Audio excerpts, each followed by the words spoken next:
മാർഗദർശനം നൽകിയ മുഹമ്മദ് നബി നമ്മളോട് പറഞ്ഞ കാര്യങ്ങൾ പ്രാവർത്തികമാക്കാൻ മാത്രം നമ്മൾ തയ്യാറായി കഴിഞ്ഞാൽ ഇവിടെ പിന്നീട് നമുക്ക് സ്ത്രീ ശാക്തീകരണത്തെ കുറിച്ചൊന്നും സംസാരിക്കേണ്ടി വരില്ല, ഉറപ്പ്. അപ്പൊ ഇത്രയും കാര്യങ്ങൾ പറയാൻ എനിക്ക് അവസരം തന്ന ഇതിന്റെ സംഘാടകരോട് നന്ദി പറഞ്ഞിട്ട് ഇവിടെ ചുമന്ന ലൈറ്റ് തെളിഞ്ഞു കഴിഞ്ഞാൽ എൻ്റെ പ്രസംഗം അവസാനിപ്പിക്കണം എന്നുള്ള ഒരു സൂചനയാണ്, അപായ സൂചന വന്നു കഴിഞ്ഞു. അപ്പൊ അതുകൊണ്ട് ഈ ഒരു സന്ദർഭത്തിലെങ്കിലും ഇത്തരം കാര്യങ്ങൾ നമുക്ക് ഓരോരുത്തർക്കും എന്ത് ചെയ്യാൻ കഴിയും, അത് നമ്മുടെ മുന്നിലുള്ളൊരു ചോദ്യമാണ്.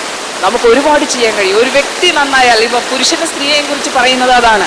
ഒരു പുരുഷൻ നന്നായാൽ ആ വ്യക്തി നന്നായി, ഒരു സ്ത്രീ നന്നായ കുടുംബം നന്നായി, കുടുംബങ്ങളെല്ലാം നന്നായാൽ ഈ രാജ്യം നന്നായി, ലോകം നന്നായി.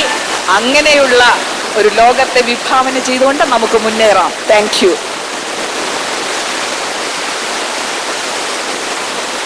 എട്ടാമത് മുജാഹിദ് സംസ്ഥാന സമ്മേളനത്തിലെ വനിതാ സമ്മേളനത്തിൽ നല്ല